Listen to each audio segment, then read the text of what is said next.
नमस्कार,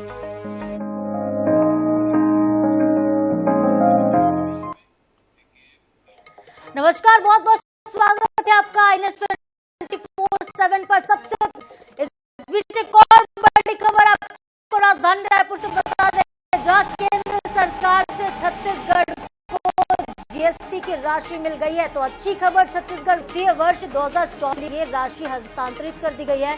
केंद्र ने करीब 4,761 करोड़ रुपए की राशि दे दी है। सीएम विष्णुदेव साय ने पीएम और वित्त का भरोसा भी दिया गया है। तो बड़ी खबर है, अच्छी खबर है छत्तीसगढ़ वासियों के लिए। GST की राशि जो थी वो छत्तीसगढ़ को मिल चुकी है। वित्तीय वर्ष 2024-25 के लिए ये राशि हस्तांतरित कर दी गई है। इधर बलौदाबाजार की घटना को लेकर मंत्री श्याम बिहारी जायसवाल ने कांग्रेस पर षड्यंत्र करने का आरोप लगा दिया है। उन्होंने कहा कि कांग्रेस के तमाम नेता मंच पर मौजूद थे और उन्होंने प्रदर्शनकारियों को भड़काने का काम किया है। निश्चित रूप से ही शासकीय संपत्ति का नुकसान हुआ है, उसकी भरपाई उपद्रवियों से ही की जाएगी। क्या कुछ कहा है मंत्री श्याम बिहारी जायसवाल ने, सुनवाते हैं आपको। श्याम बिहारी जायसवाल हमारे साथ हैं। हाई लेवल मीटिंग में आप भी शामिल हुए थे, क्या फैसले हुए? सरकार से छत्तीसगढ़ को, सतनामी समाज को और हमारे प्रदेश को जिस प्रकार से बदनाम करने का षड्यंत्र किया गया है, ऐसे जो अपराध करने वाले अपराधी हैं इनके खिलाफ सख्त कार्रवाई की जाएगी, क्योंकि लोक यात्रा में नुकसान हुआ है, छत्तीसगढ़ की छवि खराब हुई है। सतनामी समाज को बदनाम करने का षड्यंत्र कांग्रेस और उसके नेताओं ने पूरी प्री प्लानिंग के तहत की है। क्योंकि आपने देखा होगा कि चुनाव से पहले राहुल गांधी जी पहले बयान दे चुके हैं, तीसरी बार मोदी जी आएंगे तो देश में आग लग जाएगा। और ये आग लगने का सिलसिला छत्तीसगढ़ से कांग्रेस ने चालू किया है। ये मंत्री दयालदास बघेल जी ने बड़ा आरोप लगाया है रुद्र गुरु पर। देवयुक्त होंगे, सारे लोग गिरफ्तार किए जाएंगे। ये यूपी सरकार ने उपद्रवियों से उनकी पहचान करके उनकी संपत्ति से वसूली की थी, क्या छत्तीसगढ़ में वसूली की जाएगी? निश्चित रूप से लोक धन के नुकसान करने वालों को संपत्ति जो आगे क्या होगा, आगे क्या रहेगी रणनीति सरकार की?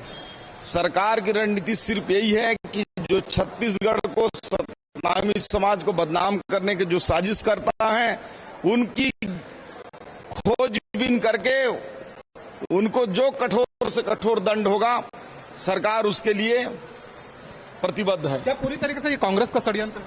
निश्चित रूप से प्रमाणित हो चुका है। फोटो में उनके सारे नेताओं के नाम आ चुके हैं, उस पर कभी कार्रवाई होगी। तो ये थे मंत्री श्याम बिहारी, इस पर पूरी तरीके से कार्रवाई करेगी। कैमरामैन अविनाश चौबे के साथ मनोज नायक, INS 24/7 रायपुर। तो देखिए, बलौदाबाजार की घटना को लेकर सीएम हाउस में सतनामी समाज के प्रतिनिधि मंडल ने मुख्यमंत्री विष्णुदेव साय के साथ एक बैठक भी की है, जिसमें गृह मंत्री विजय शर्मा, श्याम बिहारी जायसवाल शामिल हुए। इस गृह मंत्री विजय शर्मा ने कहा कि प्रतिनिधि मंडल ने सीएम के साथ मुलाकात कर ली है। न्यायिक जांच की पहले ही मांग की गई थी, जिसको लेकर उन्होंने धन्यवाद कहा है। तो सीएम ने न्यायिक जांच के आदेश दे दिए, जिसको लेकर प्रतिनिधि मंडल की तरफ से धन्यवाद कहा गया है। आज भी उन्होंने सीएम का आभार व्यक्त किया है।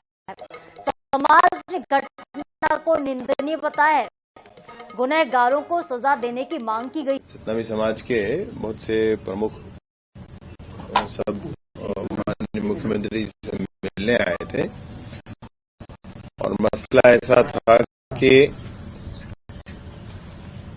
जो मांग हुई थी, माननीय मुख्यमंत्री जी ने पहले ही निर्णय कर दिया था। 9 तारीख को उसकी घोषणा हो गई थी और घोषणा होने के बाद कोई कार्यक्रम मतलब इस स्वरूप में आंदोलनात्मक नहीं होना था, ये सब उन्होंने बताया भी और ये बताया भी कि मंच से मांग मान ली। और जो 15 और 16 मई की दरमियानी रात को पवित्र अमर गुफा में जैद खाम को क्षति पहुंचाने की घटना हुई थी, उस घटना के संदर्भ में भी 10 तारीख को मंच से भी उन्होंने आभार व्यक्त किया था और आज भी आकर के माननीय मुख्यमंत्री जी का आभार व्यक्त किया है।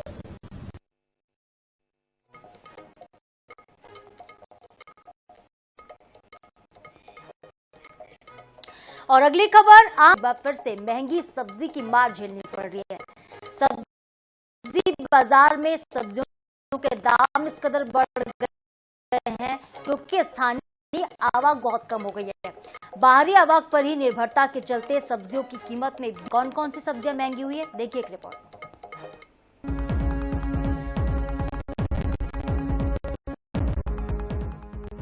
आइए जानते हैं कितने बढ़े हैं सब्जियों के दाम।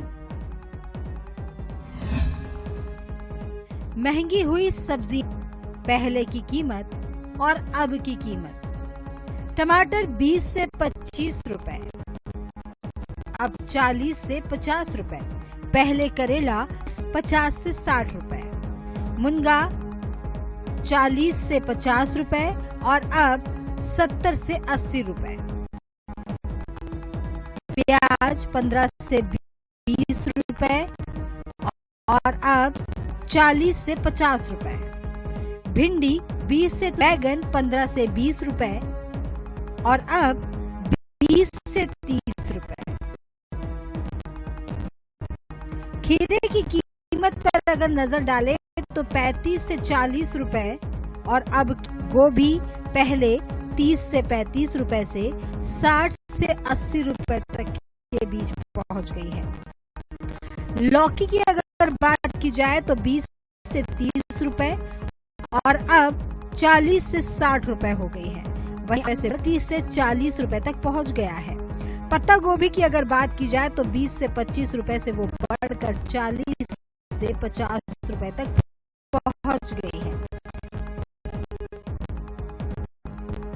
डूमर तराई थोक सब्जी बाजार कीमत 1 से 2 सप्ताह तक ऐसे ही रहेंगे। सभी सब्जियों के दामों में 20 से 25% की वृद्धि दर्ज की गई है। प्रदेश की राजधानी रायपुर में सब्जियों के दाम बढ़ बाद अब इसका असर जो है प्रदेश के अलग अलग जिलों में भी पहुंचेंगे, क्योंकि कहीं ना कहीं इसका मुख्य कारण अगर हम समझे तो यहीं से ही जो है अलग अलग जिलों में जो है सब्जियों की सप्लाई होती है। और ऐसे में यहाँ की क्या कुछ स्थिति है, सीधे हम चर्चा करेंगे। हमारे साथ है टीएस रेड्डी जी, उनसे ही जानते हैं उनका क्या कुछ कहना है। सर, सब्जियों के दाम काफी ज्यादा बढ़े हुए हैं, यहीं से पूरे प्रदेश को सब्जी जाती है, क्या कुछ यहाँ की स्थिति मानी? छत्तीसगढ़ होता है।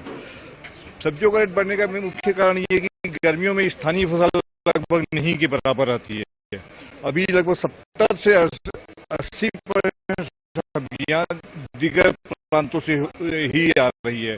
स्थानीय सब्जियों में सिर्फ लौकी, करेला, भाटेंड है दिगर प्रांतों से। आपने खुद भी सुना इनका क्या कुछ कहना। आपको बता दें कि सब्जियों के दाम में जो बढ़ोतरी है वो जारी रहेगी लगभग 2 हफ्ते तक। अभी कोई भी संभावनाएं नहीं जताई जा सकती। अब देखने वाली बात यह है कि जनता को राहत कब तक मिलती है। कैमरामैन अरुण के साथ दामनी बंजारे, INS 24/7 रायपुर। रायपुर में अब चोरों से लोग परेशान हो गए। चोरों को बात के बाद नवा रायपुर की अगर बात करें तो यहाँ पर शातिर लोहा चोर गिरोह सक्रिय हो चुका है। नवा रायपुर के डिवाइडर पर लगे लोहे के ग्रिल शातिर चोर काट कर ले जाते हैं, लेकिन सुध लेने वाला कोई नहीं है। जबकि नवा रायपुर की सड़कों पर CCTV कैमरे लगे हुए हैं, अधिकारियों का आना जाना यहाँ पर लगा रहता है, फिर भी चोरियां तमाम हो रही है। देखिए। जी हाँ, राजधानी में लोहा चोरी करने वाला गैंग सक्रिय हो गया है। ये शातिर शहर के मुख्य सड़क मार्गों से सरकारी संपत्तियों की बेधड़क चोरी कर रहे हैं। पकड़े जाने का डर है और न पुलिस का कोई खौफ, तभी तो राजधानी के बीच शहर पर बने साइकिल ट्रैक में लगे लोहे के रॉड गायब कर दिए हैं। इसके अलावा एक्सप्रेस वे पर डिवाइडर पर लगे लोहे की ग्रिल भी गायब हो गई है। में अभी 3 चोरियों के चोरों को हमने पकड़ा है और लगभग 90% माल बरामद किया गया है। आपने जिस प्रकार से बता रहे हैं कि वहाँ ग्रिल चोरी की शिकायतें आ रही है, तो इस पर पुलिस संज्ञान में लेगी और इसके खिलाफ कार्रवाई करेगी और आखिर थाने को इसके लिए निर्देशित कर दिया गया। सबके बाद इन चोरों के निशाने पर है। हजारों टन लोहा नवा रायपुर से गायब हो चुका है। तस्वीरें जो आप देख रहे हैं ये नवा रायपुर पर बने डिवाइडर की है। आप गौर करेंगे तो देखेंगे। सवाल इस बात का है, सड़क मार्गों पर ITMS कैमरे लगे हैं, लेकिन फिर भी ये चोर क्यों पकड़ में नहीं आ रहे हैं? चोरी के तरीके से साफ है कि ये शातिर अपने साथ कटर लेकर घूम रहे हैं। भगत से हो रही हो तो भी हैरत नहीं होगी। राजधानी के पूरे मकानों के बाद अब नई राजधानी जो है वो चोरों के निशाने पर है। आप देखेंगे यहाँ पर इस वक्त हम नवा रहेंगे, आप सड़क की ओर से डिवाइडर जो है वो यहाँ पर बनाया गया, लेकिन इस डिवाइडर को दरअसल ग्रिल बना करके जो है वो कवर किया गया था। लेकिन ग्रिल पर आप अगर गौर से नजरें अपनी घुमाएंगे तो आपको दिखाई देगी कि यहाँ पर लोहे के जो लिया है, आकलन करेंगे तो चौंकाने वाला खुलासा होगा। लाखों रुपए का जो लोहा है वो यहाँ से चोरी हो चुका है।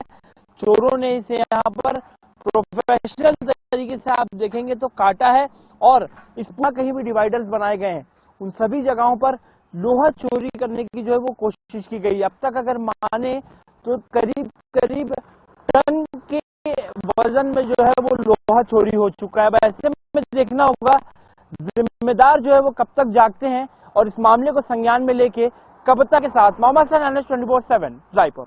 के ताजा अपडेट्स के लिए आप बने रहिए INS 24/7 के साथ। नमस्कार।